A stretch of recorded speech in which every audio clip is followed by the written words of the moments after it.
Hey, thanks for checking out this week's episode of Circus Time Review podcast, where I've been on a little bit of hiatus thanks to moving, as you can see, and some other things, but working on some other videos. But we're back to it, and we're coming back strong because we got some newcomers to the show. But this week, we're going to be talking about some of the main weekly news topics that were going on this week. So before we do that, though, I want to introduce my two guests that are on this week. We got some newcomers coming from their YouTube channel. You can find them doing their film reviews and more at 2 Awesome Men or 2 a.m. So welcome, Zach and Marquez. Hey guys, hey, what's up? What's going on, man? Well, we're ready to get back. We're back into talking about some movie news topics. So we're just going to hop right into it. One of the first things that we are going to talk about is recently we had some, I guess, news about Rotten Tomatoes had a petition coming out, and I guess a fan was a little misinformed as to what Rotten Tomatoes really is. Here, we'll just put this up. What they did is they set out a petition for Rotten Tomatoes to be shut down, but I think they forget that Rotten Tomatoes is an aggregator. It does not really do the reviews. They basically just gather all everybody else's reviews and average a score. So everybody was kind of obviously had I had a lot of people signing it, and a lot of people telling them, do you even know what you're signing? So when you guys heard about Rotten Tomatoes and this petition, what were your first thoughts? Did you think this is something that could maybe bring some attention to some of the negativity, or it's just totally useless what this guy did? So what do you guys think? Yeah, like what you're saying, I think it's sort of dumb that the petition actually happened because like people don't understand that Rotten Tomatoes doesn't actually make the percentages. They just get what the critics say, and they weigh how many critics liked it and how many critics didn't like it, and that's where the percentage comes from.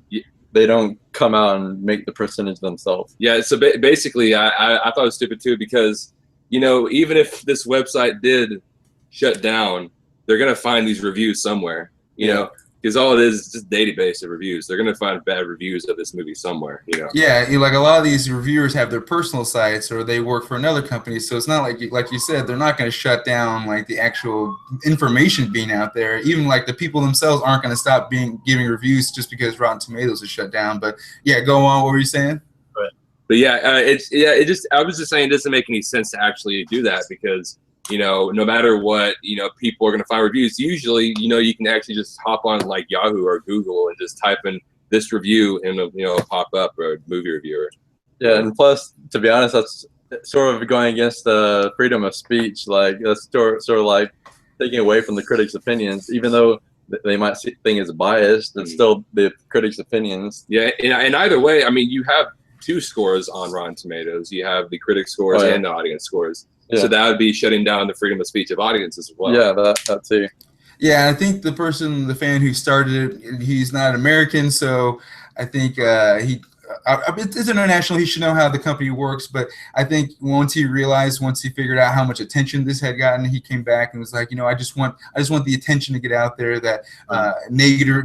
Like he just basically wanted to say, I don't want negative reviews of the movies that I like, which is.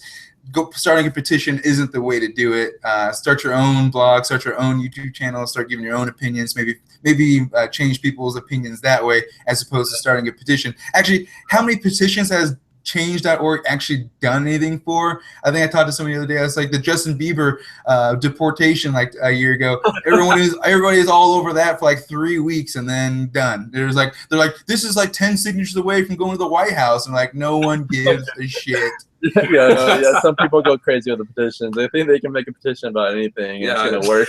Yeah, so I like I said, I wanted to get you guys 2 cents on that because, like I said, when I heard that, I was like, does this person know what Rotten Tomatoes is? And I actually had to like rethink myself. I was like, do I know what Rotten Tomatoes is? Did I think it was something wrong? But yeah, so I think everybody's in consensus that this person is just misinformed and try to get their opinion or try to get things changed in the wrong way. So what was that? One other thing I was going to say is the fact of like you have critics, and if you're going to do that, you might as well start a petition to just not have any more critics. Exactly. Just because anybody who disagrees with what you like, and he hadn't even seen the movie yet, so it's like, wait. That's the big part about it. Yeah. Exactly. Like, just wait. But yeah, so we'll see. I think the guy learned his lesson, so I don't think he'll be starting any petitions anytime soon. But moving on to the next topic we're going to get into, we're talking about Star Wars news getting in. We had Gareth Edwards from Rogue One, the director, from Godzilla. At this, I guess, apparently on top of the reshoots that we had, extensive reshoots that apparently weren't that big a deal according to Disney, they brought in Tony Gilroy, who helped out with the editing for Godzilla with Gareth Edwards. So it's a little bit of, you're not sure if they're bringing in a friend to help a friend, or it's like they brought in somebody who needed to supervise and look over, because they're not exactly trusting of their current director after reshoots and possibly the editing after, Godzilla was great, but, the editing, it needed some help from Tony Gilroy as well. So what do you guys think? Do you guys think this is a sign of panic from Disney? Or do you think they're just bringing in, somebody to just kind of help guide their more of a newcomer director? Yeah, it's always scary whenever it's so close to the movie's release. Like, it's coming out in December, right? Oh yeah. It's always scary when they bring in someone to do like reshoots or re-editing or anything like that. And we've only gotten a teaser trailer too, so like the footage they've had, they're not confident in it, or something's going on. The one thing I hate about reshoots, which a lot of movies do, not a lot, but some movies here recently I've been doing, is the fact that kind of shows that the director didn't have a clear vision in mind to a point. I mean, he might have had a vision, but then he was just like influenced by something, which I don't really see a sign of a good director. Yeah, I think and I saw an article someone talked about with these reshoots with like DC and also with Warner Brothers. I mean with Marvel, and I guess. And also with Star Wars, I guess comes down to the directors that they're getting. They are getting a lot of directors who are coming off of indies or smaller films, and they're bringing them onto these huge blockbuster films. And I think it's more for control, so the studio can control and put their influence in regards to creativity. But also it's kind of backfiring, because we are seeing a few of these reshoots and second guessing, bringing other people in to help guide. Do you guys agree with that? You sort of broke up a little bit there, but yeah, I think Marvel has brought in a couple of indie directors, and they were able to do sort of pretty good. Like James Gunn was a pretty indie director, so I'm a full believer of hiring indie directors on these big films, because you need different like angles for these different themes in these movies. Yeah. But yeah, I'm sort of scared about this news on the Star Wars, because Star Wars is such a big franchise, and it's like, I'm sure as Disney they're going to do fine, but it's sort of it's always money in the bank automatically. It's just how much more can they get from the quality of the film, people coming back and enjoying it. So that's, I think, what they're working on right now. It's like, all right, well, we got the name, but we need a really good movie too, because Force Awakens, was huge because of the anticipation on top of waiting so long for the next Star Wars. It was a good movie too, but now we're waiting for like a more not creative, but just more of a standalone Star Wars on its own, with its own story, without having to connect or pay homage to things like that. So I'm excited. I've still got optimism for Gareth Edwards. Although, like I said, when I saw Godzilla, I liked it, but there are definitely parts of it I'm like, it's like he's a first timer, so I let it slide, I guess. Right. Yeah. I actually like Godzilla. I know a lot of people didn't like that they didn't have Godzilla in the movie that much, but I felt like it was a good way to do it, like just like don't show him too much. And I hope that's what he does with Star Wars. He doesn't try to do too much, like show too much, like too much action or too much. Yeah, it was a creative angle, like you said, regarding to how you showed Godzilla. Like, it wasn't like you were watching as a person from like right below it, but like on TV or from a different angle in the background. So like, I like that. That was a cool idea. I just think, for me, I thought they did it like every time. I'm like, can we just see the fight? No, I thought it was a creative angle for sure. And I definitely think Gareth Edwards, he's got future in him beyond Star Wars. So I just hope that this one doesn't ruin him, because I think I've heard that he after this one he wants to go back to indies for a little while, because pressures of these big blockbusters. Yeah, I can imagine Godzilla, Star Wars, two really big American names. Well, not American. Oh yeah, so we'll see. So that was what I want to talk about with the Star Wars news. The next kind of blockbuster news we'll talk about is the Fantastic Beasts and where to find them. Let me find this picture I had. Basically, what they've already done is I guess they've already announced the sequel to the next movie before this one's even released. And, you know, fans of this is the same situation in Star Wars. They're coming in with an already built-in franchise, built-in fan base, but this is not a guarantee because we don't have Harry Potter in this story. We have a new character, and it's Eddie Redmayne, which he's won his Oscars, but he hasn't really proven to be like, you know, a blockbuster or a draw for like younger audiences. So it's one of those things like the jury's still out on regards to the Fantastic Beasts, the first one, and they're already announcing the second one. Same thing with Star Trek. They announced the fourth Star Trek movie, while this one's still right before the same time this one was released. And it's doing okay, but it's not hitting the numbers that they would like. It would be an automatic, let's go for the next movie. So what do you guys think of you know, these studios announcing the next movie as the movie before it is actually being released? Do you think it's more just a marketing ploy just to bring more attention, like this is good enough, we're going to do another one? Or do you think it's just like poor planning? Well, I mean, they've actually been, a lot of movies have actually done that before. I mean, like they should like when it comes to movies like that, maybe like smaller movies, they need to kind of be careful.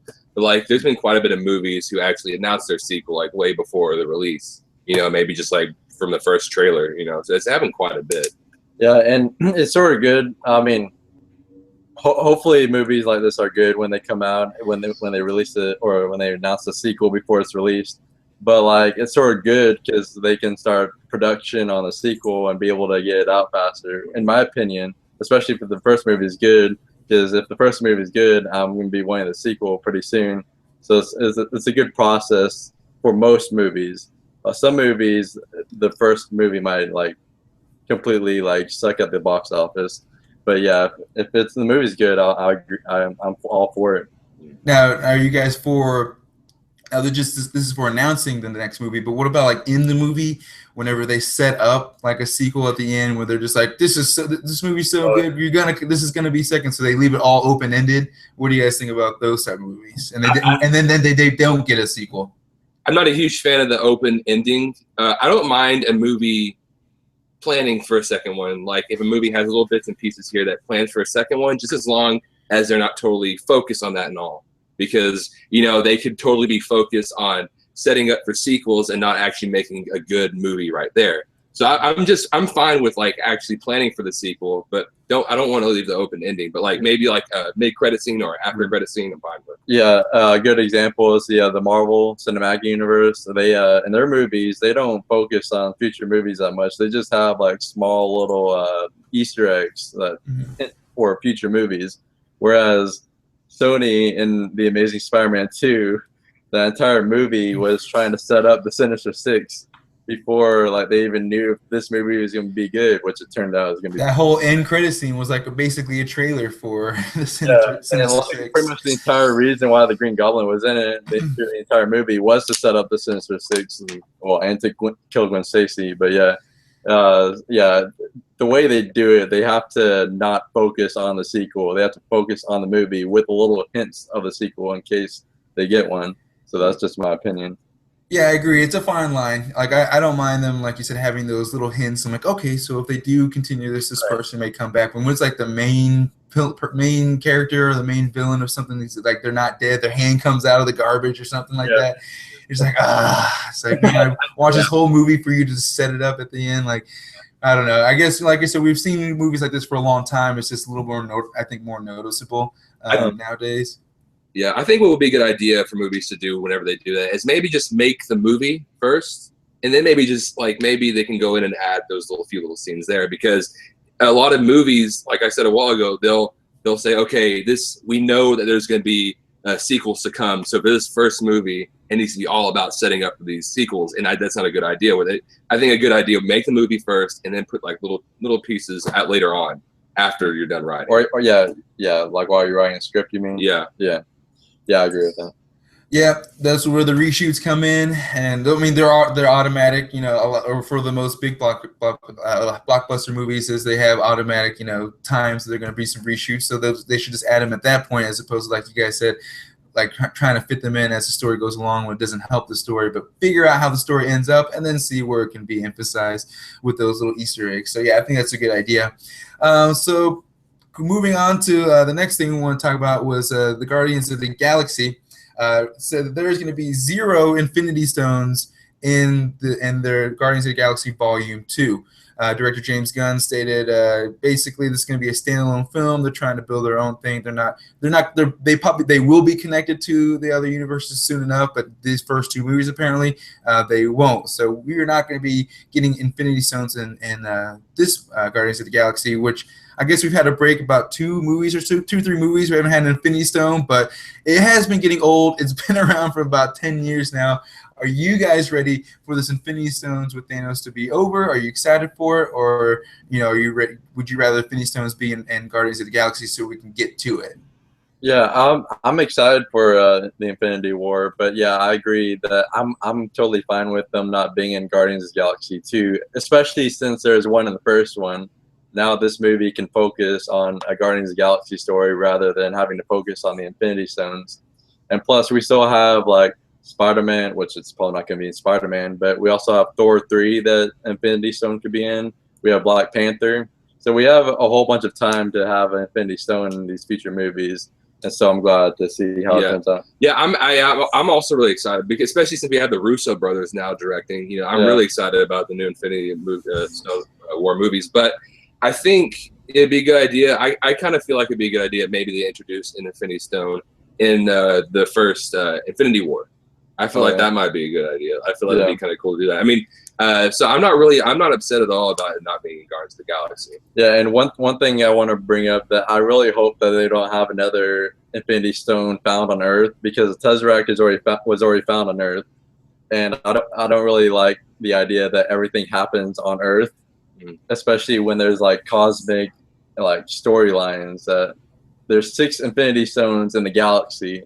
And 3 or 4 of them having to be on Earth. Yeah, I don't want that to happen. I hope they're somewhere far out in space. So. Yeah, I think I think you're right. I think Thor Ragnarok is supposed to have one of the Infinity Stones, and then maybe Black Panther, but that's going to be on Earth, Wakanda, wherever they're going to be. So that, I don't know, but yeah, they do need to keep it cosmic. I think they did one Infinity Stone for the first Guardians of the Galaxy, so I think they did their cosmic one for that one. They need another one with Thor, and maybe one other one. I'm not sure what they have coming up. Captain Marvel, I don't know if they're even going to try. Yeah, I think Captain Marvel is in between Part 1 and Part 2 of Avengers 3, which I'd be totally fine with them introducing the 5th Infinity Stone in Thor 3 and the 6th one in Avengers Part 1, which would make sense to me. Just have the last Infinity Stone found in the first Avengers 3. Now, did they officially cut the Infinity War from 2 parts to 1 for now? Is it just 1 movie they're doing, or is it still 2 parts? I thought I heard that they. Yeah, it's.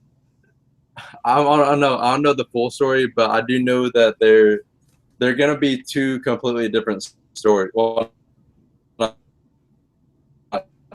Part 1, Part 2. So that was my bad in saying it like that. But I think it is gonna follow sort of the same storyline. It's just gonna be 2 different stories. It's not gonna be like Part 1 sets up Part 2. It's gonna be like 2 completely different movies. Okay. Yeah, like I said, I heard about that. And I was like, well, when we first heard about they're splitting into 2 movies, it's like, well, is that necessary? Like, I know, there's a lot going on in the movies, but man, we're already like, everything feels like it's being dragged out as it is. We're getting dates from like 2012 all the way to 2019. So it felt like, oh my God, it's gonna be forever before we get to this. And then we got to split into 2 movies. So I think if they are doing it, just keep it as 1 and end that phase and start the next phase after that. I think that would be the best thing. I don't know. Do you guys want the second movie, or you think 1 would be fine? I honestly think that the second movie would be decent, because the entire Marvel Cinematic Universe is leading up to this 1 movie, and it would sort of be hard to fit all these aspects into 1 movie.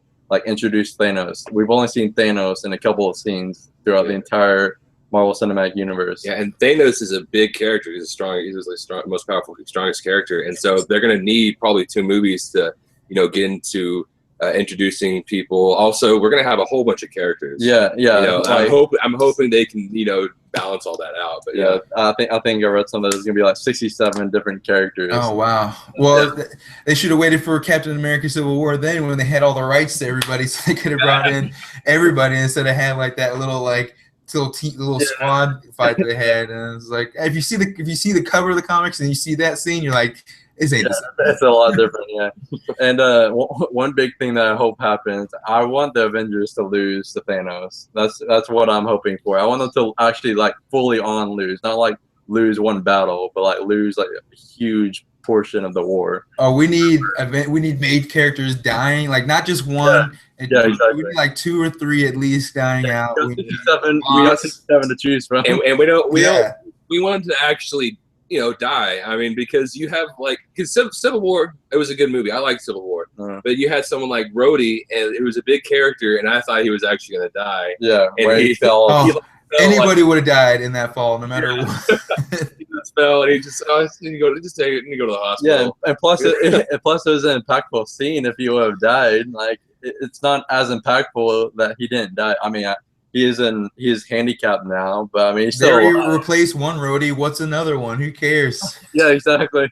I mean, you've already replaced him once, technically. Yeah, exactly. So it's like, well, let's just, like I said, like you said, I really wish that somebody would have, like, they would have pulled the trigger and somebody would have gone out for good in the Avengers or the Civil War, because that is a knock on Marvel, is that they don't really kill people. They killed off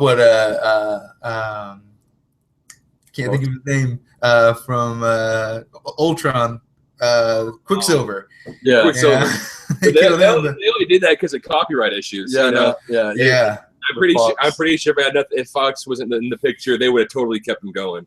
You know. And I didn't even like the way they killed off Quicksilver too. Like the one person they killed off, I hated that they killed him like with regular bullets. He's the fastest guy on the team, and he gets killed with regular bullets. He's like, you don't see that coming? You're like, oh, God. Man, this is how you're doing it? All right. I didn't like that movie at all, actually. Yeah, that was another one, you know, it was another big, like, all set up, you know, and hardly any payoff. And another thing is, like, with these Infinity Wars coming up, I really hope they get away, and this has been the topic recently, too. I hope they get away from the stupid, you know, flying into the city. They have some big portal thing going up in the middle of the sky, and they got to defeat whatever like little thugs that Thanos comes up with that they have to fight to get to the middle. I really like it. That ending is getting so drawn out and done. Like even Batman, like all these other movies, they're doing it. Every movie's doing it. Avengers, Suicide Squad, the new Fantastic Four movie, which that movie's awful, but yeah. Oh yeah. Let's just put Fantastic Four out of this conversation. Yeah, it's on its own category right now. All these movies are doing the whole thing in the sky thing. That's a big thing, man. Nowadays, I don't know why. They just need to calm it down and just no more of a big thing in the sky, no portal in the sky. Right. Yeah, it's got to be the portal, or they got to go. It's in the middle of the city, or I don't know. It's just like, how are we getting these writers who are getting paid millions of dollars, or however much money they're getting? And they pen the first 2 acts, and then by a third act, they just like template, boom. Yeah, and they try to do too much in the third act sometimes. Like so much destruction, so much action, so much stuff going on. Like sometimes there's these armies that's like almost impossible for the heroes to actually overcome, and it's sort of like, I know it's a fantasy movie and sort of unrealistic as it is, but like when these armies are coming after these heroes, it sort of makes it too unbearable. I think the one thing I do like about those scenes in the Marvel movies is the fact that they've been happening in different countries, and so like a lot of movies will have this big destruction thing, and they'll always have like to America, like Independence Day. Did you see the second one? Unfortunately, yes. Yeah. So one of the biggest things that I like about that movie is the fact that the first one took place in America and they defeated the aliens in America, which is fine. But that also happened in the second one. You know, I would have liked it more if like it happened in some other country and like they just got some characters from the first one because they defeated them the first time to help them out. You know, I just found it realistic that it just happens to happen in America again. Aliens just really hate America. Yeah.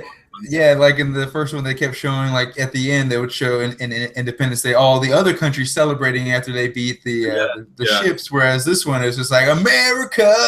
Yeah. So I was like, all right. Yeah, that's what I like about. That's the one thing I do like about the Marvel movies is they have been happening in different countries. Right. You know, not just like America. You know, they realize that it's not realistic for everything to be happening in America only. Yeah, New York can only be rebuilt so many times on on that stuff. So yeah, no, I agree. I really wish or hope, you know, for by the time we get to Infinity Wars, we have like 5 or 7 movies between now and then that they finally start getting out of this, you know, ending that these endings that are the exact same. So we'll see. I don't know, but fingers crossed on that one. So moving on to one of the other things, one of the last few topics we'll talk about. Actually, I was going to talk about Suicide Squad, but we're going to leave that to last real quick. We're going to talk about, yeah, that one's going to be a longer conversation. We're going to talk about Harry Potter and the book that came out, The Cursed Child. J.K. Rowling, however everybody says it, she basically came out saying this will be the last story that will involve Harry Potter. So there will still be more stories involving the universe of Harry Potter, but they're not going to be Harry Potter himself. So that kind of goes back to the Fantastic Beasts thing, is we're going to keep getting Universal is going to keep releasing Harry Potter universe movies. Is just that we're only going to get maybe one more from this book with Harry Potter, but after that, we're not going to get any new ones from J.K. Rowling. So they're going to have to start branching out. So what do you guys think of the book itself, and then also the fact that she says that we're not going to get probably any more books about Harry Potter, or we may not get any more movies specifically about Harry Potter? I just want to start off by saying I've never read any of the Harry Potter books, but like there comes a certain point when you have to end a story. Like you can't keep dragging it out. Yeah. Eventually, it's gonna start getting bad. You gotta like cut your losses. Well, it's not really losses because she's had a lot of wins with it. Just how much they want to pay her to write more. Right. Yeah. Like it's gonna get to a point where people are gonna start to hate it. Yeah, and I feel like a character, Harry Potter, I think has had his run. I think it's fine. There's some characters that need to stop, like Loki. Anyways, but like like Loki.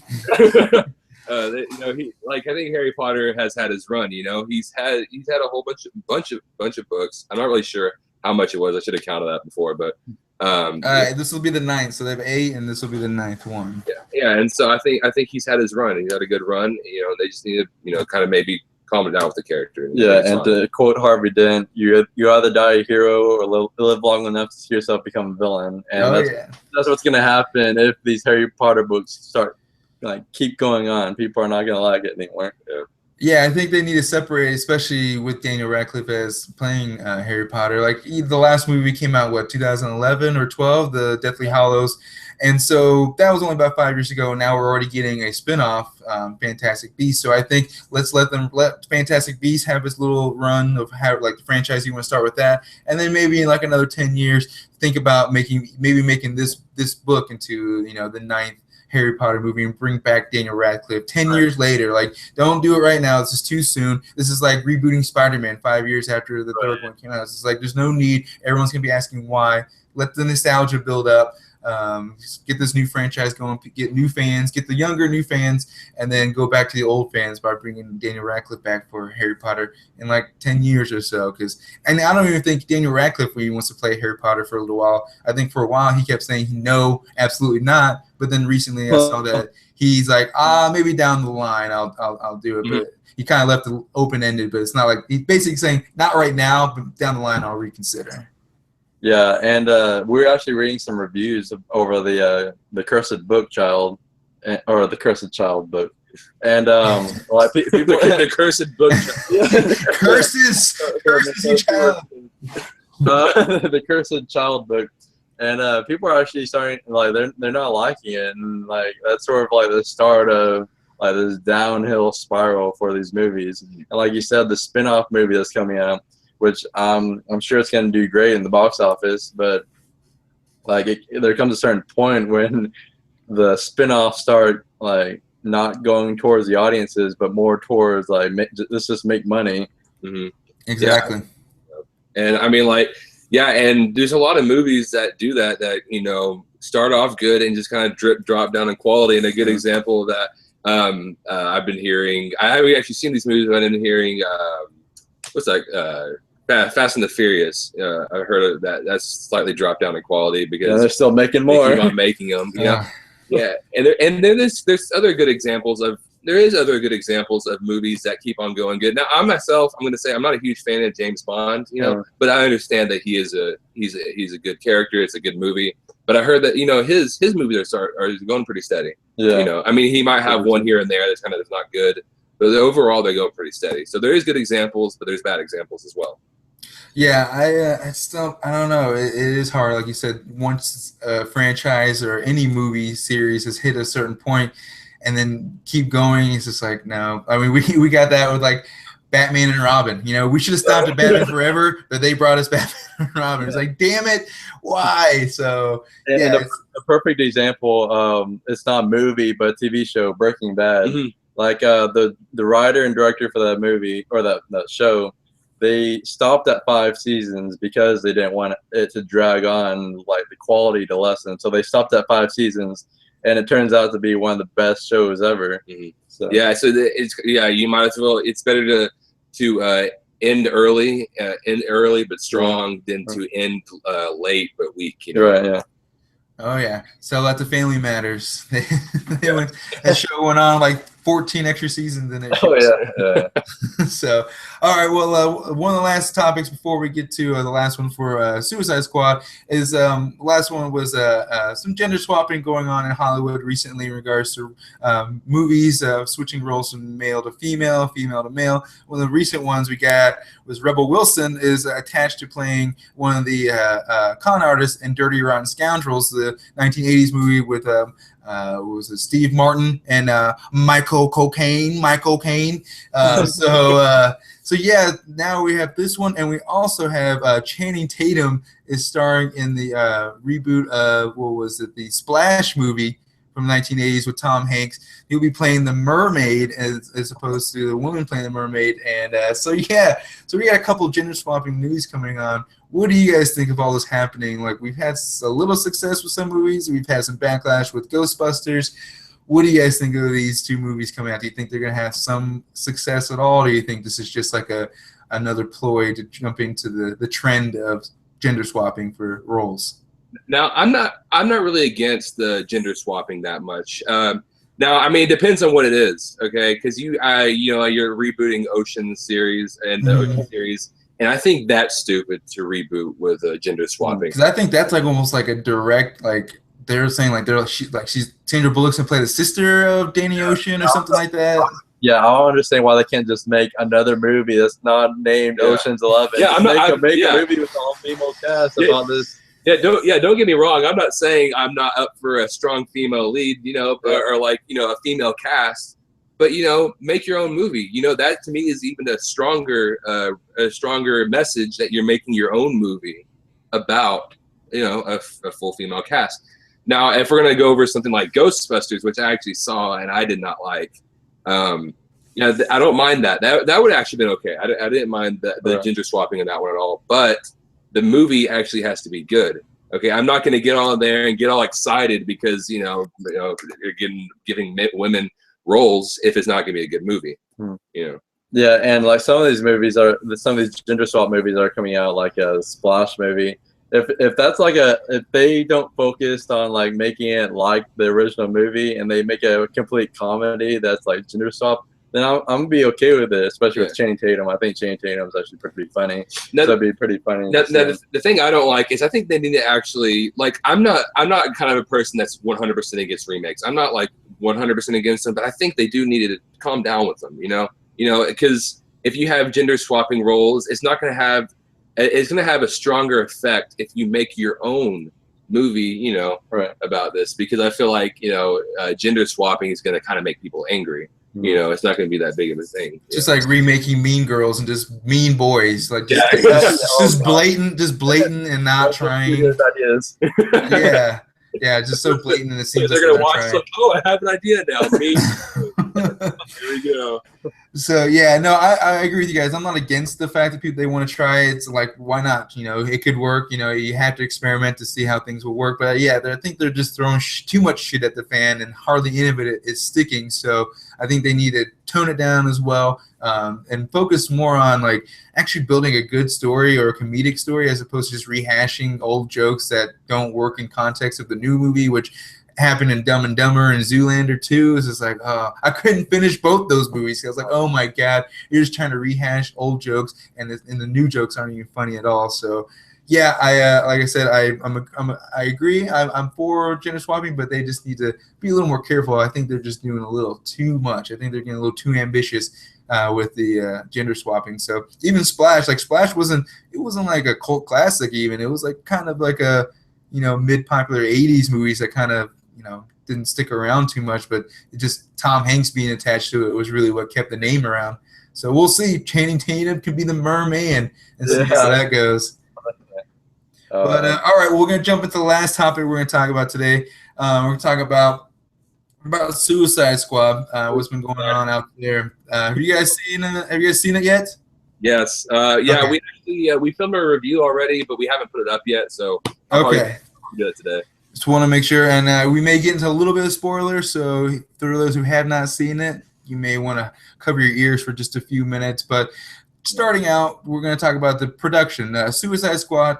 As the movie's been in production, we've been hearing things going on with the reshoots, Warner Brothers stepping in and doing some more, interfering or involvement like they did with Batman v Superman, and to the point now that we're finding out that upon the release of this movie, that Warner Brothers had Trailer Park, the company who made the teaser trailer, come out and make their own cut on top of David Ayer's cut. So they were basically showing 2 to 3 versions of this movie on top of already interfering, potentially adding more humor after the backlash from Batman v Superman. So what do you guys think when you saw it? Did you realize? Was it obvious that there was lots of involvement from the studio, or did you like the movie, or do you think it was just fine on its own? What were your thoughts? All right. Well, first of all, let me just say that I hated this movie. All right, we're gonna. I enjoyed parts of it, but there were some parts I was like, "What the fuck is going on?" I've honestly, ever since I saw it, I've been trying to think of something, just one thing that I liked about this movie, but I seriously can't bring myself to think about it, other than the fact that it was sort of entertaining. There's kind of more towards. You're just accepting, okay, this scene, it's okay, it's good enough. But there's only a few scenes you can actually say that about in that movie. And I feel like we were saying a while ago, we're talking about reshoots earlier, and I feel like, reshoots, they kind of they're sometimes a sign of a bad director. I feel like, and also in the movie, it feels like when you're watching it, it feels like they totally edited it wrong and put scenes in different random. That was my first thing when my wife asked me what I thought about. I was like, I like a lot of the scenes. They were just in such a weird order. I didn't know how to take it. Yeah, no, it's like they couldn't okay. I'm gonna say that I actually really like Batman versus Superman. And a lot of people bash that movie for being too. The theatrical cut or the Ultimate Edition? The theatrical cut. I haven't seen the Ultimate Edition yet, but I actually like the one that was in the movie. And a lot of people bash that for being a mess. But compared Batman vs Superman compared to Suicide Squad, Batman vs Superman looks like an Oscar-winning movie. Because Suicide Squad was just all over the place, and it's what the heck am I watching right now? Yeah, and what makes me mad is compared to that is I've been going on social media, Facebook and stuff like that, and I've been reading comments. And I remember when Batman vs Superman came out, there was tons of bad people, not bad people, but people. There was tons of bad people. There are bad people out there. I'm tired of it now. There was tons of people talking bad about Batman vs Superman. Tons of them. And I'm going to Suicide Squad, reading the comments on that, and people are talking great about it. Yeah. And it wasn't that great of a movie, actually. Yeah, and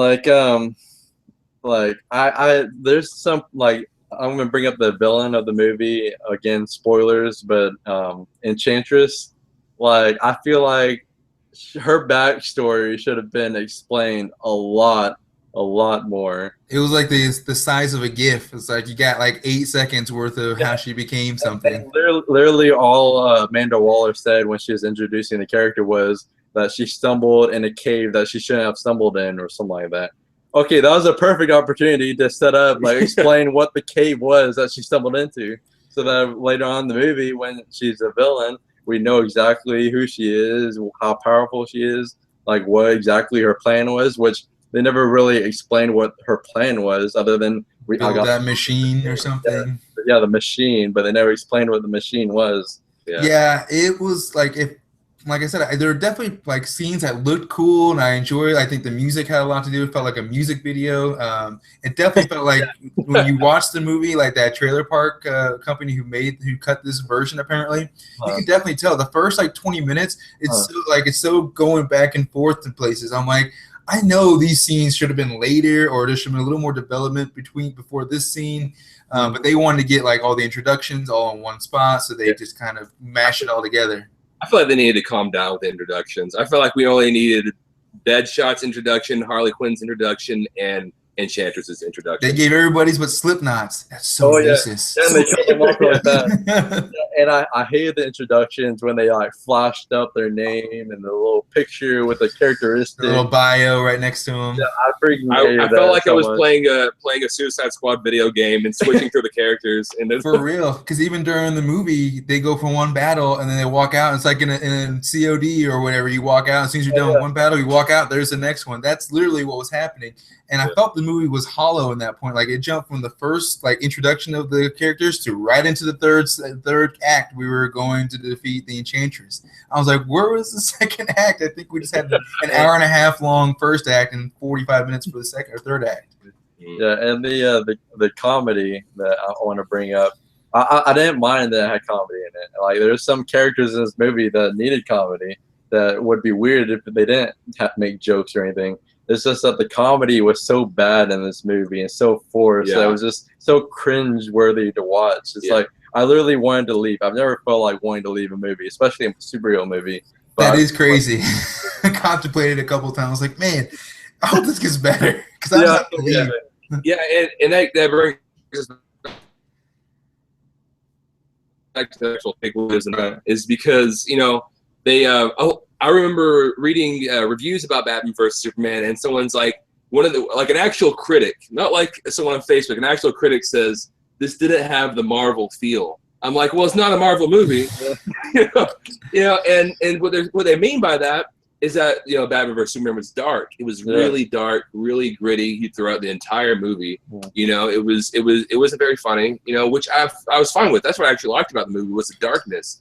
And you get to Suicide Squad, and I guess they reshot a lot of scenes to make it more light and fun, and it just made it. I mean, I'm not really sure what the actual original cut was, but from what I've seen, it looks like it made it bad because you had all of, especially in the Jared Leto, not Jared Leto, but pretty much Joker and Harley Quinn introduction. They had like a lot of random, weird, bright colors that was just out of the mix. And going back to what you were saying with the first teaser trailer that they had, I was actually excited for the movie when that trailer came out. I actually really loved that trailer. It was actually really cool looking. And especially, it's sort of a small aspect of the movie, but it's sort of like just one small scene. But when the Joker says, I'm not going to kill you, I'm just going to hurt you really, really bad. In that first trailer, he's like smiling, and it's really creepy, and it's just like creepy vibe. But in the movie, he says it like so seriously and so like rock solid. Like, oh yeah, there are definitely multiple scenes where you saw in the trailer of the same scene, and it's just a different version that they used for the cut in the movie. It's just like the trailer. Yeah, so it's a little jarring because on top of that, like you guys said, there's a potential director's cut now. Basically, another apology from Warner Brothers for meddling is, we're going to give you the cut that you should have seen, even though we put out the version that wasn't supposed to be out. So now we got to wait 3 months before we see the actual movie. Yeah, that'd be a good apology. Give me a refund. Yeah, exactly. When I buy the DVD, you give me $10 back as well, $15 back. So I just think that's going to be like the norm for DC now. It's like they're going to second guess their directors. They're going to put out a mediocre product and then have to put out what the director intended on putting out in like later on that year. Hopefully they'll learn soon because I'm actually I really want DC to do well because I like Marvel. Sometimes they throw too much comedy in, and it's like so cringy to watch. And that's what I was lacking DC for because they weren't having that forced comedy in there. It's just a superhero movie. And that's really what I liked about Batman vs Superman. And I know people hated it, but I'm proud of my opinion with this opinion of Batman vs Superman. Yeah, is that I like the darkness to it. I like what it gave off. And it it's didn't not give like off some it's not like cheesy vibe. the entire movie was dark. I mean, they did have, I mean, very rare, but they did have some jokes in there. And It that's wasn't what like completely like somber and that's what you need. And for some reason or another, people forget that Batman's in that movie. Like, oh well, Superman's not a dark character. I'm like, well, Batman is Batman. Do you want like? Yeah. You want it to be really dark when it shows Batman, but like really light when it shows Superman. It's like literally night and day, like just the color contrast. And you remember that Batman is in that movie, and Batman's a dark character, and therefore he's gonna bring a darkness over the entire atmosphere of the entire movie. You know. Yeah, I agree. Like you guys said, I think I like that DC is doing their own thing and not being like Marvel and keeping it light. The color palette itself, the humor, keeping it minimal, but you know it needs it. We can't watch a 2.5, 3 hour movie with no jokes. Like, I mean, unless you want to watch like Braveheart or something, that's basically you need to go for. But yeah, I really wish that Warner Bros. Just learn their lesson. We have Wonder Woman coming out, and then Ben Affleck's in charge of Batman, so I'm not really worried about that. I know he'll make sure that it's going to be a good movie. He's not going to let them push him into creative bad ideas or just influence him in any way. Yeah. And the only bad thing about Suicide Squad is I honestly never want to see any of those characters ever again in the movie. But unfortunately, Joker and Harley Quinn are two of Batman's biggest villains, and they have to be in a Batman movie at some point. Which I was hoping Jared Leto would do good as Joker, but I didn't really like him like at all as a Joker. And so I'm not wanting to see him again, but I'm gonna have to because he's gonna be in a Batman movie, which I guess we'll see how he does in that movie. Hopefully, he learns his lessons on what he did wrong in Suicide Squad. Jared Leto's a really good actor. Yeah, I mean, we're not saying anything bad about Jared Leto because he's a great actor, and so I feel like he should just be able to like clean up his act a little bit, you know, do a little better as a Joker. I think he could do it. I personally thought he was going to do really well. I thought he was going to do really well as a Joker. And to be honest, it's better in short spurts too, because if he had like his own movie, I don't know if it could work. Because like I don't know, the way he's portraying it, it's really great, but I think it's one of those is great in short bursts and not like a 4-minute dialogue scene of him talking the way he does. Yeah, I don't really like the way he talks. I mean, like you said, it's probably better with like short little burst, but like seeing him like have a full conversation, I'm not really too like. Because even that scene in the strip club, I was just like, man, this is awkward timing and talking and everything. I hated that entire scene. So I'm just gonna throw that out there. I hated that entire scene. Yeah, that's one of many things that I think hopefully they go back on and realize they should tinker with a little bit. But other than that, that was one of the really all the news topics I wanted to go over for this episode. Unless you guys had anything else you wanted to bring up that we didn't go over. Oh no, I think that's about it. All right, well, cool. So, thanks everyone for tuning into this episode. Like it's been a few weeks since we were back on this podcast, but we'll keep it back on with the weekly podcast starting from here. Also be doing the some other videos as well. But before we go, I want my two guests to let everybody know where they can find you guys and follow you and sub to your channel. So let everybody know. Okay, we do have a YouTube channel called Two Awesome Men. We also have a Facebook, Instagram, and Twitter. And they're all at Two Awesome Men. The number 2, not the word 2. So make sure you type the number 2. Yeah. So go over there and check us out, man. It'd be awesome. And you guys got your Suicide Squad coming out? We reviewed that the other day, and we actually went to the movies dressed up like the Jared Leto Joker, and so we're reviewing that. Yeah. So the review is gonna be us and the Jared Leto Joker, and then my cousin and his sister. Is gonna be in that review. So my sister went as Harley Quinn, so she's in the video too. Yeah, so you guys went all out. Nice. So I'll edit it and hopefully I'll have it up by tomorrow morning. So yeah. Nice. Well, everyone go check that out. Go check out their channel. Follow them on the social media as well. For myself, always find me on Circus of Time Review on YouTube and Instagram and Twitter. I'll be, like I said, keep doing these podcasts next week. Also, I've started my Perceptive Retrospective Movie News Breakdown, which is taking one topic and kind of diving deep into it. And also I have Now You Know Bios, which is like some actors that have been in our past, seeing what's been going on with them. Had Mike Myers and Leslie Nielsen on recently, so go check those out. And there's just some standard movie reviews, so you can check those out. But like I said, thanks everybody for checking out this episode, and we'll see you next week. And be excellent to each other. See ya. See ya.